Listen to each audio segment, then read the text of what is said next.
Sri Lanka. You're with me, Vasam, on MTVSports, and I am with Charit Tichikera and Sanjula Thilan, and we are talking about this special initiative done by Airtel, which is the ARS, Airtel Rising Star, which is all about exploring Sri Lankan talent in terms of football. And they also get an opportunity at the end of the program to get trained by Manchester United.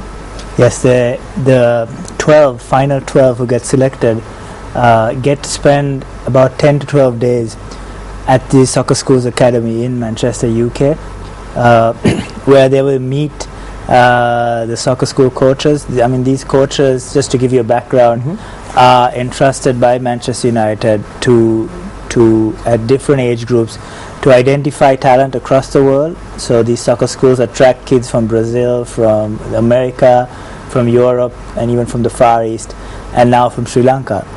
So they're trained to specifically teach skills to under 18, under 16 kids. And they'll be subject to their training methods, their tactics. They'll have classroom sessions, as you will. I think last year we had a session with inside Old Trafford, in the stadium itself. I think this year they'll have the same. I see. So it's a great experience for the kids, and they actually come back and they're better off for it. I see. All right. Also, last year, Charit, now I believe that certain of these kids got really lucky and they actually had a lot of opportunities in the international arena. Would you like to elaborate a little bit about that? So what happened was the batch we took last year did so well after the training in Manchester that out of the 12, 6 kids are now currently in the national pool. 4 of them are in the age group under 20 pools. So in fact what that tells us is this whole process of selecting the best talent, coupled with the fact of the experience they get with the Manchester United at the Manchester United soccer schools, holds them in good stead when they come back here in their soccer careers. These boys were picked up immediately. They represented Sri Lanka, and I think this group as well, there are a lot of talented kids out there in this group, and I'm sure they'll get picked for Sri Lanka as well. So there's a continuity for the kids post the program as well. That's where the Football Federation works with us to identify these kids and put them up the system. I see. Correct me if I'm wrong, but when it comes to football in Sri Lanka currently, even when it comes to Asia rankings, we're not that great, are we? Well, right now I don't think we're in a great position in terms of rankings, but there is a process in place. The Football Federation has a plan on getting us up in terms of rankings. They have talent development, identifications. I think this program as well could fall into both of those, talent development and identification. We found a lot of kids who were playing football on the streets coming into this program. Some of them actually did have talent and they were put into systems. And I think that's what it is. So it's a process. We need to look at the medium term and actually look for results then, rather than aiming for the short term. I see. Well, I'm sure initiatives like this definitely they make a difference. Sanjula, coming to you now. If you could walk us through your experience. Yeah. Well, it was hard stuff for me. To be honest, I have participated for several type of trials in Sri Lanka, but I have never experienced something like this before. It was new to me. I'm happy because they did a new thing, bringing new coaches from Manchester United to here, and it was a great experience for us. So I don't think anyone can do this hereafter except these people. So I would really thankful to them giving us opportunity like this. So, out of all the people who were chosen, Charit said there were like 10,000 odd applicants, and then it boiled down to what, 45 kids, Charit? That's right. And from those 45 kids, it boiled down to another 12, and you are in that 12. Yes, that's what I told you about. What's the secret? How did you manage to get there? Well, it was 10,000. No, just kidding. We don't know each other. yeah, that was the main point. No one can point fingers saying this and that, because foreign coaches doesn't know who we are. Actually, they don't know where are we from, anything. They don't know anything. So no one can point fingers saying this and that. So that was the main point that the Airtel Rising Star is in the top players in Sri Lanka. I see. And if I'm to ask you what your most memorable experience was at the camp? Especially the coaches, when you talk about the coaches, they did everything in a different way than Sri Lankans do, as in like they did different type of game work, then small side games, like they didn't go for big things, they did everything in a simple way. So they have a good knowledge about this game called soccer. So we got that experience from them. I see. Well, Charit, drilling it down to 12 from 45, I'm sure, is a lot easier than getting down to 45 from 10,000. How is that managed? So actually, the whole process takes a good 2 to 3 months, going to all these centers across the country. The first stage, where we actually go to the 14 centers, is managed by the Football Federation. They have their A licensed coaches who accompany us. They've set up a standardized skill test at every center, and they are the ones who are entrusted from trimming it down from 10,000 to 45.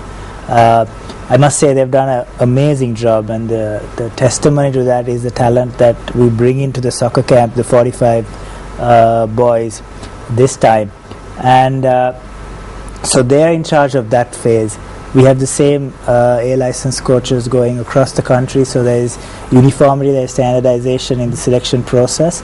And I'm happy to say that the quality of the 45 that actually come to the soccer camp is at a high level. I mean, when the coaches come down, there's an initial question from us, you've seen talent across the country, across the world, and how do you rate what you see in Sri Lanka? Was something we threw at them. And then, their response was, what we see from these kids is a tremendous passion and a massive thirst and enthusiasm to learn, which they could find. They couldn't find that kind of levels in the countries they were used to. And what they said was, what's lacking and what will change your soccer culture here is actually opportunity, and that's what this is about. I remember last year we took the 12 kids, plus we took a coach as well, Mr. Chandasari, who is now the technical director of the FFSL, and he came up to me towards the end of the week when the boys were there, and he's saying, Charit, I have never seen these kids play like this in my life, and this is someone who's seen these kids from like 13 years old progressing up to the under 18 levels. And I'm happy that people like that can see such an improvement in a short time, and it's purely opportunity, and that's what this is about. Alright, cool. Thanks, Charit. Well, Sanjula, I know you didn't like the first song during the first segment, but perhaps maybe you like a song which is more closer to football.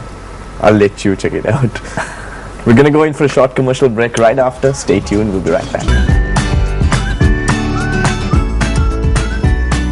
Welcome back to the show. You're watching MTVSports with me, Wasam, and I'm going to ask the first question from Sanjula in this segment. Did you like that last song?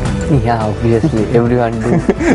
You like that a lot better? Yeah. I think my producer is going to be happy now. But I think Charit likes this a lot better than Pitbull's version of the FIFA World Cup I song. have to say I'm going to go for that version. Well, you're not a fan of Pitbull overall, are you? I think I pick Shakira over Pitbull most days. Alright. Good to know, good to hear. Now, Sanjula, coming back to you. Now, you would have probably started playing football at a very young age. Yeah. How old was that? Yeah, well, my father and my grandfather, everyone played for the national team. So Wow! So it's in your genes? Yeah, that's right. So obviously I should know how to play football, how to kick a ball. So from small days itself, I go with my father to watch his matches and stuff. If I may ask you, what are their names, your father and your granddad? My dad's name is Jagat Rohana and my grandfather's name is Chijatisa. Okay, so any football fans out there who are fans of his father and his grandfather, that's the son. Well, Yeah, so I started playing football from Saunders Sports Club when I was small because my dad used to play there, and then later on I moved to St. Joseph's when I was in grade 6, and then I started my school career from there, and then I selected to the national team in under 13, and the first trip was to Bangladesh. Wow. And So you've basically been in the international Yeah. arena already. Even there are a few of my friends who selected for this Airtel Rising Star was with me from those days itself.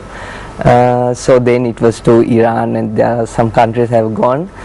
So the best point of this is everyone can go abroad to England and everywhere, but it's a rare chance you get to go to Manchester United.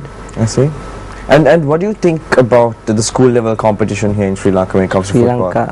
Sri Lanka, well, now we are just like making things. Even the football federation do stuff to make to the upliftment of football in Sri Lanka. So hopefully in future we will have a great chance to go for abroad stuffs. And the next question I have, you Charit may want to bite his nails for this. Sanjula, now you've been in the international arena before. You've started football from the age of 6. You've had mentors in your own family. You've basically been in the international arena, played with other schools, and then you got into this program. Now, comparing your previous experiences with this program, what is so different with this program apart from the fact that you have to go to that you get to go to Manchester? Yeah, like I said you before, I have been participated for several trials in Sri Lanka, but for this trial there were about 10,000 participants, so it's a big number. So out of that, from every district they selected about 6 to 7 players from each district. So I never thought that I will get selected to this the final 12 because that was a great task. We have to do lot of stuff to get in that. So luckily it was Manchester United coaches came to Sri Lanka, so there were no favorations, there were nothing. So because of that they selected the best 12 in Sri Lanka, and especially I have to say there were 2 girls got selected and they played with us. So I'm really happy about this. I see. Alright, great to hear. Now, Charit, a comment which I heard when we had a discussion just before we started the show is the fact that there's been a massive amount of participants, female participants, applying for the program. Yes, so I think last year we took 12 of the most talented kids in the country, and they happen to be boys. The competition is open for males and females. Even last year? Even the previous time, I think there was one girl who made the final 45. This year there were 3. And one of the comments from the coaches was they were actually shocked at the tenacity and the level of commitment of these girls who didn't have a separate trial. They had to actually fight it out toe to toe with the boys. Wow. And 2 of them got selected into this final.